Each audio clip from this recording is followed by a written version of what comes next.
మన పార్టీని నెగ్గడానికి ఆయుధాలు అస్త్రపోతున్న రామన్న మన అర్జునుడు. ఈ యొక్క అర్జునుడిని ఈ సభను ఉద్దేశించి మాట్లాడాలని చెప్పి కోరుకుంటున్నారు. జై తెలంగాణ.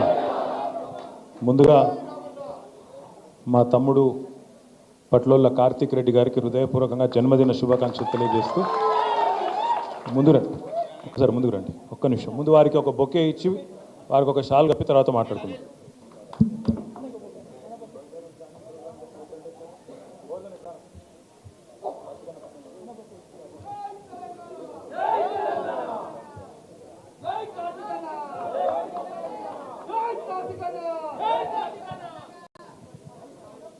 తమ్ముడికి జన్మదిన శుభాకాంక్షలు తెలియజేయడమే కాకుండా తప్పకుండా ఉప ఎన్నికలు కూడా రాష్ట్రంలో వస్తాయి. ఆ ఉప ఎన్నికల్లో తప్పకుండా శాసనసభ్యుడై అరే ఆగురా అయ్యా, అరే నేను ఆయన గురించి చెప్తున్నా, అరే నువ్వు ఆగు. తొందరలో శాసనసభ్యుడై మా అందరితో వాళ్ళ అమ్మగారితో మా అందరితో అసెంబ్లీలో అడుగు పెట్టాలని మనస్ఫూర్తిగా ఆకాంక్షిస్తూ ఈరోజు పార్టీలోకి విచ్చేసిన మరొక తమ్ముడు, ఈరోజు మీ అందరినీ తోడుకొని శంకర్పల్లి నుండి పార్టీకి కొత్త బలాన్ని ఇస్తూ విచ్చేసిన మా తమ్ముడు గోవర్ధన్ రెడ్డి గారికి, అదేవిధంగా గోవర్ధన్ రెడ్డి గారిని ఆశీర్వదించడానికి ఇక్కడికి విచ్చేసిన పెద్దలు, శాసన మండలిలో ప్రతిపక్ష నాయకులు, గౌరవనీయులు మాజీ స్పీకర్ శ్రీ మత్స్యనాచారి గారు, గౌరవ మాజీ మంత్రివర్యులు, మరి ఈరోజు అధికారంలో ఉన్న కాంగ్రెస్ పార్టీకి ఉమ్మడి రంగారెడ్డి జిల్లాలో చుక్కలు చూపెడుతున్న మా అక్క మహేశ్వరం ఎమ్మెల్యే పెద్దలు శ్రీమతి సబితా ఇంద్రారెడ్డి గారికి, గౌరవనీయులు మాజీ మహేశ్వరం ఎమ్మెల్యే చేవెళ్ళ చెల్లెమ్మ అని చెప్తుంది అక్క, మళ్ళీ మీరు చేవెళ్ళ మళ్ళీ ఆయనతో ఆ కనెక్షన్ ఏమైనా మర్చిపోతారేమో అని,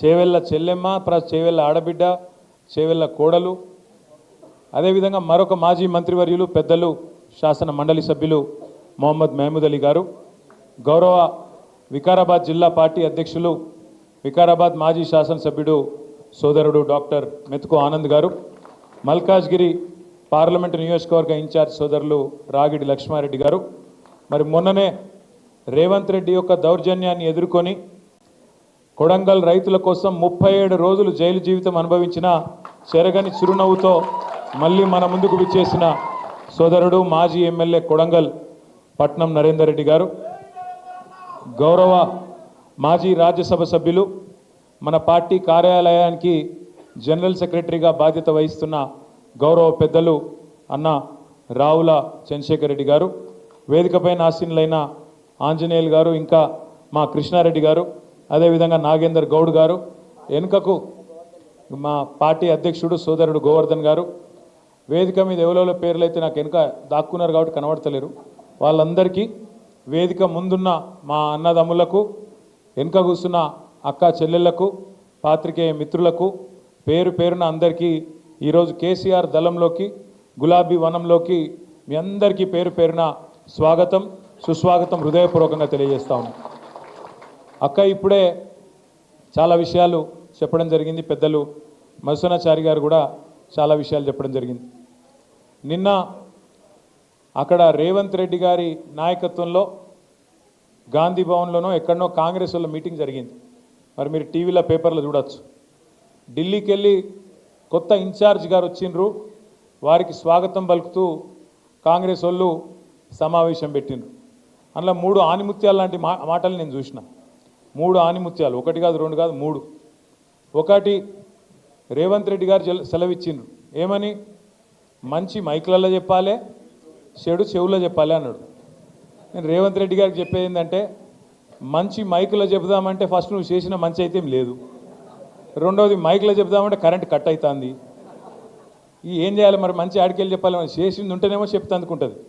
ఇక చెడు చెవుల్లో చెప్పుడు మొదలు పెడితే రేవంత్ రెడ్డి గారు, నువ్వు చేసిన చెడు హైడ్రా బాధితుల నుంచి మొదలు పెడితే, భూముల మీద నువ్వు చేస్తున్న దౌర్జన్యాల నుంచి మొదలు పెడితే, ఇవాళ ఆర్ఆర్ ట్యాక్స్ నుంచి మొదలు పెడితే, నీ అవినీతి వల్ల ఇవాళ కుప్పగూలిన శ్రీశైలం సొరంగం నుంచి మొదలు పెడితే, మొన్ననే కొట్టుకపోయిన పెద్దవాగు నుంచి మొదలు పెడితే, లెక్కలేదు మునిగిన వట్టెం పంప్ హౌస్ నుంచి మొదలు పెడితే, చెడు ఎప్పుడు స్టార్ట్ చేస్తే నీ చెవిలా రక్తం గారుతుంది యాది పెట్టుకొని చెప్తున్నాను నేను. ఎందుకంటే చెవులో చెప్పాలి, మంచి మైకులో చెప్పాలి అని చెప్పి రేవంత్ రెడ్డి గారు చాలా తెలివిగా చెప్పిన అనుకొని ఆయనదైన డైలాగులు కొడుతున్నాడు. ఇంకా విచిత్రం అనిపించింది నాకు. ఆమె పాపం ఢిల్లీ నుంచి ఒక పెద్ద మనిషి వచ్చింది ఇన్ఛార్జ్ మీనాక్షి గారు. ఆమె చెప్తున్నారు, మీనాక్షి గారు ఆమె ఎయిర్పోర్ట్లో దిగంగానే కాంగ్రెస్ వాళ్ళట కొంతమంది ఆయనతో ఆమె బ్యాగులు మోసేందుకు గురికొచ్చిరట. ఏది రైల్వే స్టేషన్లో దిగంగానే బ్యాగులు మోసేందుకు గురికొచ్చిరట. చాలా తప్పు, మీరు బ్యాగులు మోయొద్దు, బ్యాగులు మోసి మీ ఆత్మగౌరవాన్ని దెబ్బతీసుకోవద్దు అంటుంది. అమ్మ మీనాక్షి గారు మీకు ఏం చెప్పాలి మేము?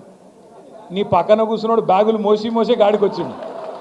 నీ పక్కన కూర్చున్నాడు బ్యాగులు మోసి అప్పుడు చంద్రబాబు బ్యాగులు మోసిండు, ఇప్పుడు ఢిల్లీకి బ్యాగులు మోస్తున్నాడు. ఇక ఆయన నన్ను పక్కన కూర్చోబెట్టుకొని బ్యాగులు మోయొద్దు, ఆత్మగౌరవం దెబ్బతింటుందంటే ఏం చెప్పాలి ఆ మేడంకి? కాబట్టి మీనాక్షి గారు వాస్తవాలు తెలుసుకోండి, వాస్తవ ప్రపంచంలోకి రండి అని కోరుతా ఉన్నాం. ఇక నిన్న వాళ్ళ మీటింగ్లో చెప్పరాదు ఇక ఆ మాటలు ఆ కథలు.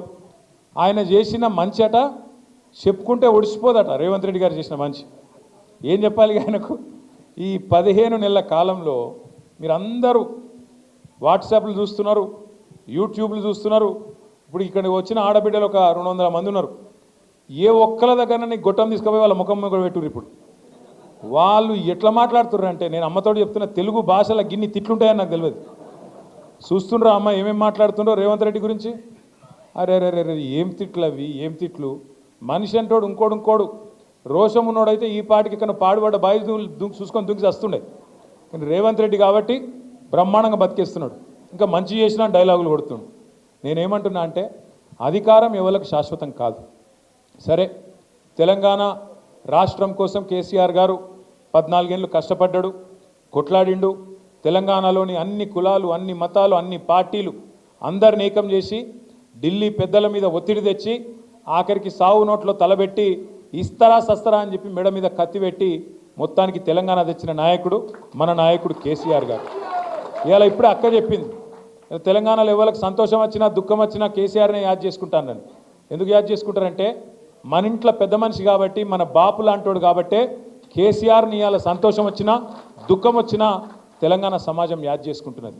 ఎక్కడ ఒక ముసలవ్వ దగ్గరకు పోయి అడిగినా, అవ్వా పెన్షన్ వస్తుందా అంటే, అవు కొడుక వస్తుంది, నా పెద్ద కొడుకు కేసీఆర్ ఇచ్చిన పెన్షన్ 2000 గదే వస్తుందని చెప్పి ఒక తల్లి చెప్తున్నది. ఒక ఆడపిల్ల తల్లి దగ్గర పోయి, ఏమా నీ బిడ్డ పెళ్ళైందా అంటే, లగ్గం చేసిన కొడుక ₹1,00,000 వచ్చింది కేసీఆర్ ఉన్నప్పుడు, కళ్యాణ లక్ష్మి ఇచ్చిండు, ఆ కాన్పుకు పోతే ఆఖరి కేసీఆర్ కిట్ ఇచ్చిండు అని చెప్పి ఆ తల్లి చెప్తున్నది. ఇట్లా ఏ ఒక్కరిని కదిపినా, రైతు దగ్గర ఏ రైతు దగ్గర కనపండి మీరు, అన్న పడ్డాది రైతు బంధు అంటే, ఎక్కడిది వీడు పచ్చి జూటగాడు ఉన్నాడు, కేసీఆర్ ఉన్నప్పుడే బాగుండే, కేసీఆర్ ఉన్నప్పుడు బ్రహ్మాండంగా ఆడ నాట్లేసే టైంకు దన్న మంచిగా టింగు అనుకుంటా పైసలు పడుతుండే, ఇక ఈయన వచ్చినాక పైసలు లేవు, రైతు బంధు లేదు, ఏం లేదు అని చెప్పి రైతులు తిడతా ఉన్నారు. ఇక ముఖ్యమంత్రి గారికి టింగు అంటే పడది, ఆయనకు టింగు అంటే నచ్చదు. ఎందుకంటే కేసీఆర్ అదికి వస్తాడు, అందుకే కొత్తది కనిపెట్టిండు. ఏమంటాడు ఇప్పుడు ఆయన? టకీ అంటాడు. మీరు పడతాయి చూడు, 26 జనవరి రాత్రి 12 బజే